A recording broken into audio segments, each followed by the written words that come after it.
মোক 2011 প্ৰাৰ্থিত্ব প্ৰদান কৰিছে মই যদি যোগ্যই নহয় তো মোক প্ৰাৰ্থিত্ব প্ৰদান কৰিব নালাগিছিল ৰাইজে আশা কৰে মোক ঢেকিয়াজুলি ৰাইজে মোক কয় যে ঢেকিয়াজুলিৰ নিচিনা সমষ্টিত ক'ত বাহিৰৰ মানুহ আপোনালোকে বিধায়ক বনাইছে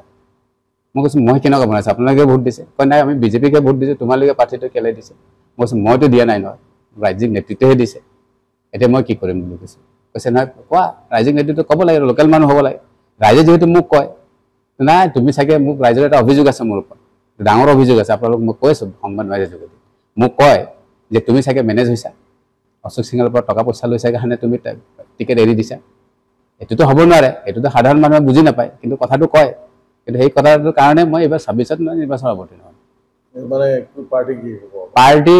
বিজেপি বিচাৰিম বিজেপি যদি নিদিয়ে আৰু নিদিব পাৰে কাৰণ যিখিনি কথা মই কৈছিলোঁ ৰিয়েল কথা কৈছোঁ হয়তো দলে দুখ পাব পাৰে মোৰ কথাখিনি দুখ পাব পাৰে হয়তো কালি মোক একশ্যন ল'ব পাৰে দলৰ পৰা উলিয়াই দিব পাৰে কিন্তু মোৰ অন্তৰৰ পৰা বিজেপি নিব নোৱাৰে মোক কোনো বেক বেটিং কৰা নাই মোক কোনোবাই বেক দি আছে বুলি ভাবিব পাৰে যে মোক কোনোবাই বেক দিছে নেকি মই কথা কৈ আছে এইটো নহয় মই বিজেপি হাৰ্ডলি কৰিছোঁ বাই হাৰ্ড কৰিছোঁ মোক কোনো এডভাইচ কৰা নাই বিজেপি কৰিবলৈ মই নিজে বগীয়াকৈ বিজেপি কৰিবলৈ আহিছোঁ বিজেপি আইডিঅলজিৰ বিষয়ে মই পঢ়িছোঁ বিজেপি সেই সময়ত আমাৰ বাজপেয়ী ডাঙৰীয়াৰ আদৰ্শ চাইছোঁ তেওঁ যিটো ভেলু বেছ পাৰ্টি কৰিছিল প্ৰমূল্যবুদ্ধ যিটো ৰাজনীতি আছে সেইটো আমাৰ বাজপেয়ী শিকাই গৈছে ৰাজনীতিৰ তাৰিখত সেইটোতো নাই প্ৰমূল্যবুদ্ধ ৰাজনীতি নহৈছে এইবিলাক আদৰ্শৰ পৰা আঁতৰি গৈছে গতিকে সেইকাৰণে কওঁ এইটো হ'ব নালাগে আৰু মই কৈছোঁ পাৰ্টি চাওক মই ইলেকশ্যনত নামিম পাৰ্টিৰ টিকেট বিচাৰিম পাৰ্টি যদি নিদিয়ে তেতিয়া ৰাইজৰ লগত মই বহিম কথা পাতিম যিসকল ৰাইজে মোক ৱেল উইজাৰ আছে তেওঁলোকৰ লগত কথা পাতিম যে মোক পাৰ্টিৰ টিকেট দিয়া নাই গতিকে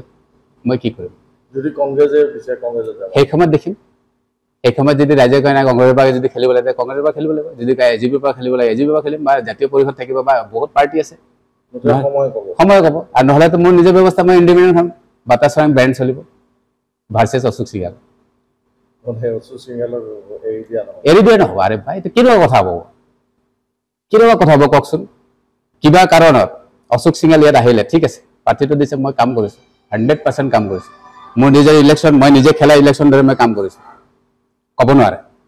পাৰ্টি আজি তাৰিখত ক'ব নোৱাৰে যে বাটাছে অমুক ইলেকশ্যনত বিৰোধ কৰিছে তমুক ইলেকশ্যনত কৰিছে মোক প্ৰাৰ্থিত্ব মোক দিয়া নাই মোৰ সময়ত বহুতে প্ৰাৰ্থিত্ব বিচৰা মানুহ টিকেট পোৱা নাই কাৰণে বিৰোধ কৰিছে ইলেকশ্যনৰ সময়ত মই বিৰোধ নাই কৰা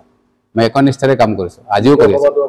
একদম কাম কৰিছোঁ ইয়াত মোক কাম কৰিবলৈ দিয়া নাই মোক দৰং ওদালগুৰিত মোক বিস্তাৰক হিচাপে কাম কৰি দিছে 1-1.5 মাহ মই ঘৰৰ পৰা বাহিৰত আছোঁ প্ৰায় 2 মাহ ধৰি মই কাম কৰিছোঁ দলৰ হৈ কাম কৰিছোঁ এই ৰিচেণ্টলি মই কাম কৰাৰ পিছত তাক যদি এনেকুৱা মোৰ তাৰপিছত মোৰ লগত যদি এই ব্যৱহাৰ হয় এইটোতো মই মানি নল'ম নহয় আৰু অশোক সিঙৰ কথা মই এইকাৰণে মই ক'লোঁ মই কিবা কাৰণত যদি মই অশোক সিঙাল ইয়াত অসমত আহিছে কি কাৰণত আহিছে আমি জানো এই কমিউনিটিৰ মানুহসকলে অসমত প্ৰব্ৰজনে অহা মানে কি কৰিব আহিছে ঠিক একেধৰণে যদি মই কওঁ সেই একেই ধৰণে যদি কওঁ মই উত্তৰ খুৰি যদি সেই 50-60 বছৰ আগতে যদি হাৰিয়ানা বা ৰাজস্থানত গ'লেহেঁতেন আজিৰ তাৰিখত তাত মোক বিধায়ক বনালেহেঁতেন নে তাৰ ৰাইজে মোক কেবিনেটৰ স্থান দিলেহেঁতেন নেকি আমাৰ অসমততো তেওঁ বিধায়ক হৈছে আৰু কেবিনেটত আমাৰ মাননীয় মুখ্যমন্ত্ৰী ডাঙৰীয়াই তেওঁক স্থান দিছে তাৰপিছত এই ধৰণৰ দম্বালি এই ধৰণৰ অহংকাৰ নচলিব অন্ততঃ মই মানি নলওঁ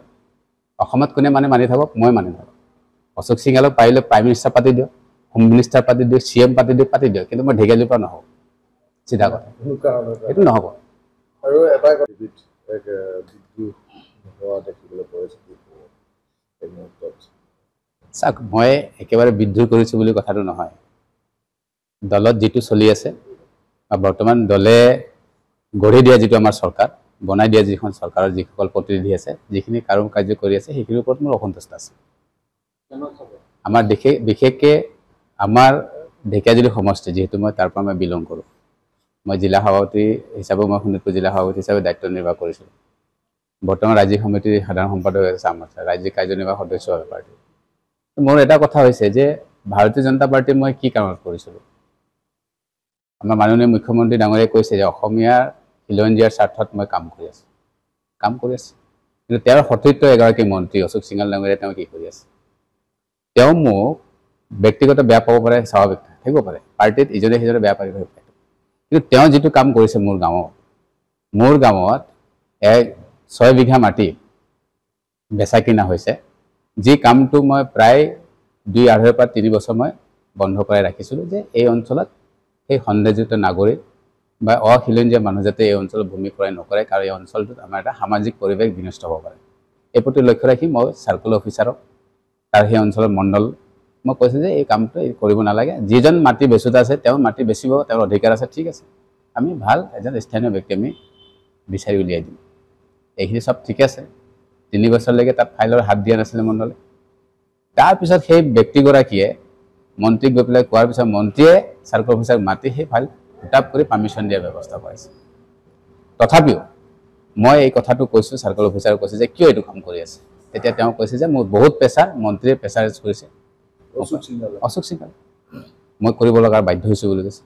তথাপি মই ফাইল ডিচি অফিচৰ পৰা ৰুমি বাইদেউ সেইকাৰণে এডিচি ইয়াত আছিলে ৰেভিনিউ এই ৰুমি বাইদেউৰ পৰা মই অনুৰোধ কৰি ফাইল আকৌ ঘূৰাই লৈ পেলাই তাত হিয়াৰিং দিয়াৰ ব্যৱস্থা কৰাইছোঁ কৰাৰ পিছতো কিন্তু আমাৰ ফেভাৰত এই বস্তুটো নহ'ল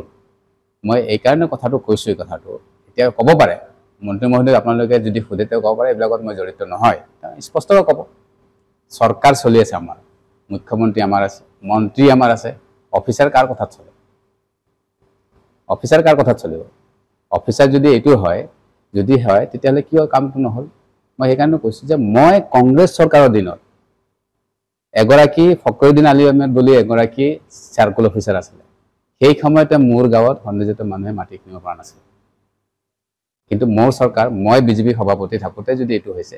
তেতিয়াহ'লে মই কি উদ্দেশ্যেৰে মই পাৰ্টিটো কৰি আছোঁ আৰু কেনেকুৱা মই ৰাইজক মই মানে আহি থকা সময়ত মোৰ জেনেৰেশ্যনক বচাম সেই উদ্দেশ্যত মই পাৰ্টি কৰা নাছিলোঁ ন এই ধৰণৰ যদি কাম কাজ হৈ থাকিব তে কেনেকৈ মোক ভাল লাগিব পাৰ্টিত মোৰ সেইটো ক্ষোভ আছে দেখা পোৱা যিকোনো খবৰৰ বাবে যোগাযোগ কৰক আমাৰ এই নম্বৰত 7099017330 আৰু 7099017110